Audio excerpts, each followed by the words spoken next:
দিলীপ ঘোষ বলে একজন লোক আছে, আমি তার নাম করেই বলছি।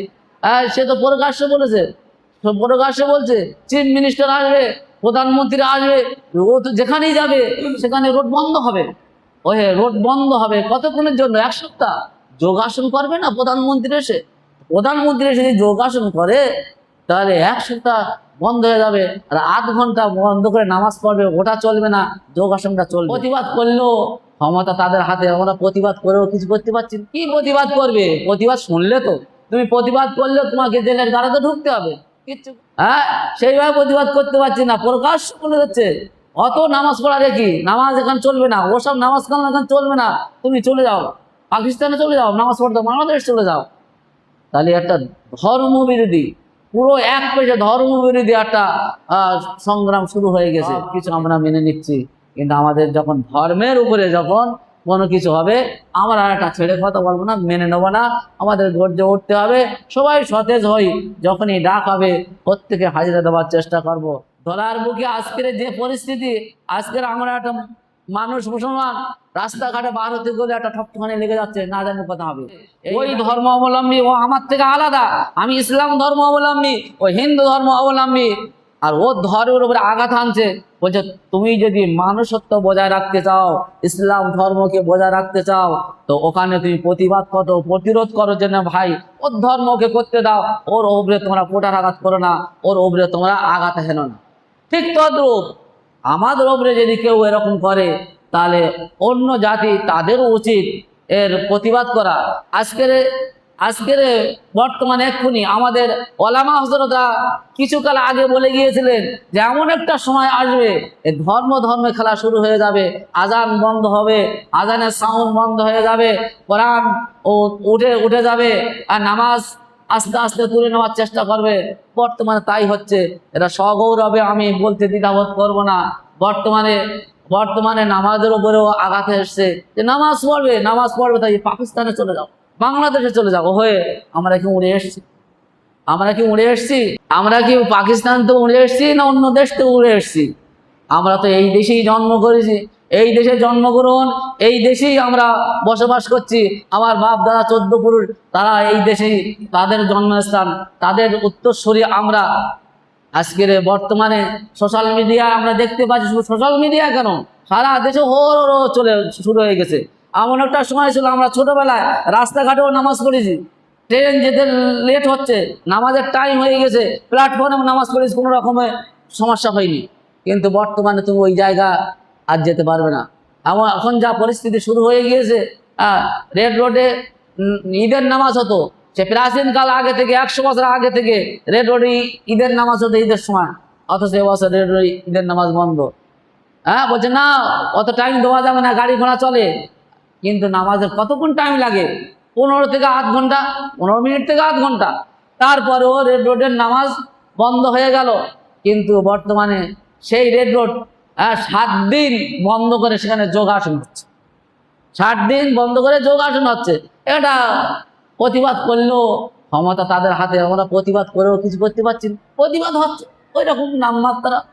কি প্রতিবাদ করবে? প্রতিবাদ শুনলে তো, তুমি মুসলমানদের হাতে দেশ ছিল, আস্তে আস্তে আস্তে আস্তে সেখান থেকে পদস্খলন হয়ে এ দেশ অন্যত্রা চলে গিয়েছে, অন্য হাতে চলে গিয়েছে। ভারতবর্ষ স্বাধীনতার প্রাককালে আমরা বড়দের কাছে শুনেছি, পূর্বপুরুষদের কাছে শুনেছি, শুধু তাই না, ইতিহাস তার জলজান্ত প্রমাণ। তখন কিন্তু কোনো ধর্ম ভেদাভেদ হয়নি, কোনো রাজনীতি আইনায় এসে গন্ডগোল পাকায়নি। তখন সকলে এক রশ্মি, ওয়াতাসিমু বিহাবলিল্লাহি জামিআন ওয়া লা তাফাররাকু, সকলে এক জায়গায় এসেছিল।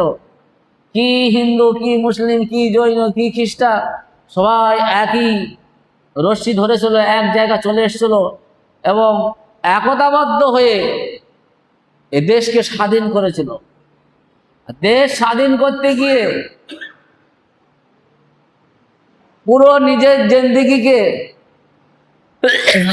জলাঞ্জলি দিয়ে দিয়েছিল, বুক চিতিয়ে বুলেটের সামনে দাঁড়িয়ে গিয়েছিল।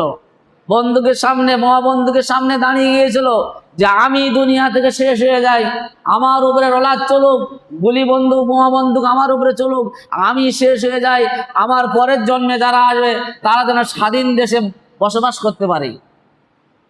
মহতারাম আজিজ, একটার পর একটা মানুষের উপরে একটার পর একটা রলাদ চলেছে, অত্যাচারিত হয়েছে, অত্যাচার করা হয়েছে, কিন্তু পিছু পা হয়নি। সেখানে আমরা দেখতে পাই লক্ষ লক্ষ ওলামা হযরতরা আত্মবলিদান দিয়েছিল। তাতে সেই জায়গা কাদের নাম নাই, এমন কোনো মুসলিম কমান্ডার ছিল না যারা ওর সঙ্গে যুক্ত হয়নি। মহতারাম আজিজ, আজকের আমরা শুনতে পাই ক্ষুদিরাম বোস, বাঘাযতীন, আমরা শুনতে পাই জওহরলাল নেহরু, আমরা শুনতে পাই মাতঙ্গিনী হাজরা, কিন্তু তার সঙ্গে সঙ্গে তো গুটি কয়, তার সঙ্গে সঙ্গে আরো কিছু মানুষ ছিল যেরকম কিনা মীর নিসার আলী, মীর নিসার গোলাম মাসুম, হাফেজ গোলাম মাসুম, তিনি একজন মাদ্রাসা পড়নেওয়ালা হাফেজ সাহেব, হাফেজ গোলাম মাসুম, তিতু মীর।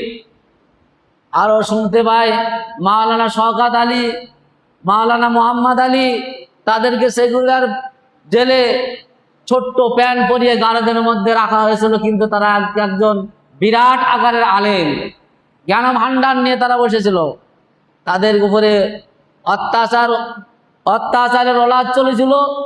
তারা সেগুলার জেলে বা আন্দামানের দ্বীপপুঞ্জে এমনও জায়গায় এইরকম মুসলিম বাহিনীদেরকে রেখে অত্যাচার করা হয়েছিল, এমন অত্যাচার করা হয়েছিল যে সেখান থেকে আর তারা ফিরে আসতে পারেনি। তারপরেও তারা হাসি মনে হর্ষবদনে নিজেকে শহীদের খাতায় নাম লিখে শহীদ হয়েছিল। এমন কোনো গাছ বাকি ছিল না সেখানে।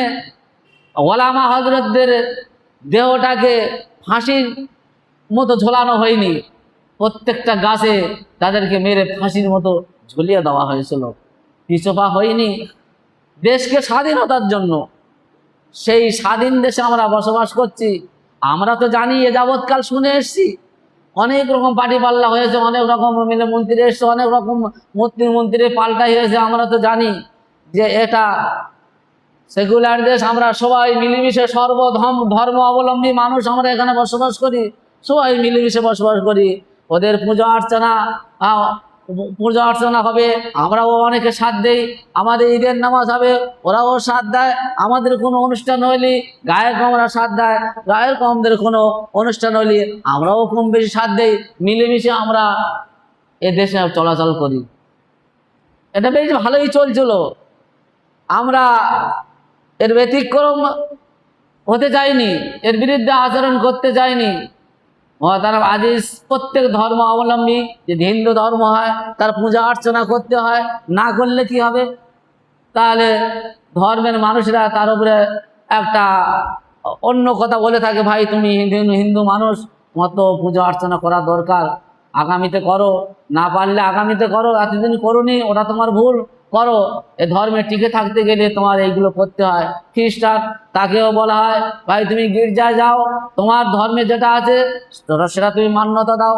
মুসলিম ধর্ম অবলম্বী, তুমি মুসলমান, তোমার জন্য নামাজ ফরজ, আল্লাহর হুকুম মান্যতা দাও, নবীর তরিকার উপরে চলো, নামাজ কালাম আদায় করো, রমজান মাসে রোজা করো, টাকা থাকলে হজ করো, টাকা থাকলে জাকাত দাও, সদকা ফেতরা এগুলো পালন করো, এগুলো আদায় করো, আর সমন্বয় রেখে অপরের সঙ্গে মিলেমিশে থাকো, ভ্রাতৃত্ব বন্ধন গড়ে তোলো। ইসলাম ধর্ম, ইসলাম মানে শান্তির বার্তা, ইসলাম ধর্মের মধ্যে কথা এসছে বারবার।